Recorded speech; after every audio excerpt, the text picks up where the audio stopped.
Illegal oil theft or oil bunkering, as I said, has been estimated at anywhere between 150,000 to 300,000 barrels per day, giving us an idea of how oil cartels operate in Nigeria. Yeah, thanks, Sam. Well, the theft of oil from pipelines in particular is a problem in exporting countries around Africa and around the world. These same problems happen as far away as Sudan and Equatorial Guinea and of course, Russia, China, Indonesia. These countries all have the same fundamental problem.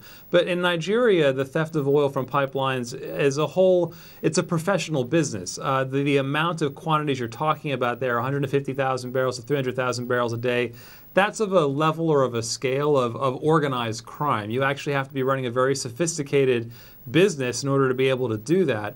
Now, whether you call it hot tapping or bunkering, what's basically going on is sections of the Nigerian pipelines are being divided up among gangs and warring clans, and oil is periodically being siphoned off from the pipeline on its way to being exported to world markets, and instead being diverted onto smaller ships in the Delta, taken outside the Delta, transferred onto larger ships, and from there it disappears into the world's less known oil market, frankly, the second tier market where illegal oil gets traded.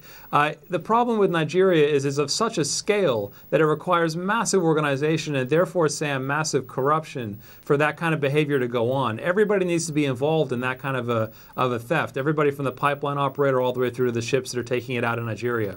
So is the entrenched corruption in the industry there and the militants in the Niger Delta exacerbating this problem and creating a perfect environment for these cartels to operate? You know, I think so, Sam, because the typical theft of oil in Nigeria is anywhere from 70,000 barrels to as much as, call it 500,000 barrels, which is a full cargo of oil at that point. But even if you're just taking 70,000 barrels, which is a lot of oil, but not that much compared to the world market, you're still going to make something in the area of around, I estimate, $7 million in selling that oil to the world oil market. So a relatively small theft will generate you rather a lot of money. And if you're perpetuating a war or a local fight, that's going to keep you going for a while. So the core of this behavior in Nigeria is the instability in the Delta itself. And I have a feeling that unless the government can really sort the Delta out, this kind of organized theft of oil is going to carry on. Now, the problem is for Nigeria, we were just in Lagos a few weeks ago, is that this is akin to letting go of a half a pint of blood from your body every day. This is very debilitating for the Nigerian economy, and it's in the government's interest to really sort this out. The government has made acknowledgement of the issue, but it seems that there have been very few prosecutions, if any, of those who've been found to be involved in oil theft. Now, it's believed that as far up as high-level government officials are involved in these cartels. Could this be a reason for the fact that a government has been ineffective in curtailing the oil theft? Well, you know, as I say, for the theft to be on this kind of a scale, there has to be massive systemic cooperation, which implies basically fraud on a massive scale. Now, Nigeria is not alone in having to fight graft. Many other countries in the world have to fight corruption in their governments and their businesses, frankly. And yes, this would be a symptom, to my mind, of a much larger problem with fraud and graft in government circles.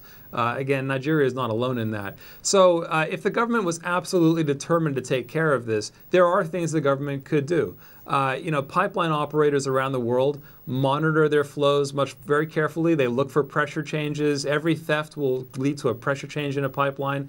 If the government was serious about tackling this, there are technical steps it could take to crack down on the behavior a little more. But Shell recently came out saying that it can no longer meet scheduled supply production for June and July due to vandalism and fires caused by thieves. It's saying that despite all the infrastructure and facility upgrades, it just can't keep pace with oil theft. So surely investors, is going to be a deterrent to investors going forward. Yeah, I think so. You know, Shell has been a participant in the Nigerian oil economy forever. They've stuck by Nigeria through the last 15, 20 years of these kinds of problems. None of this is particularly new, Sam, even if it's growing in scale and becoming a bigger problem. Nigeria has been suffering from vandalism and attacks on its pipeline system from rebels in the Delta for as long as I can remember.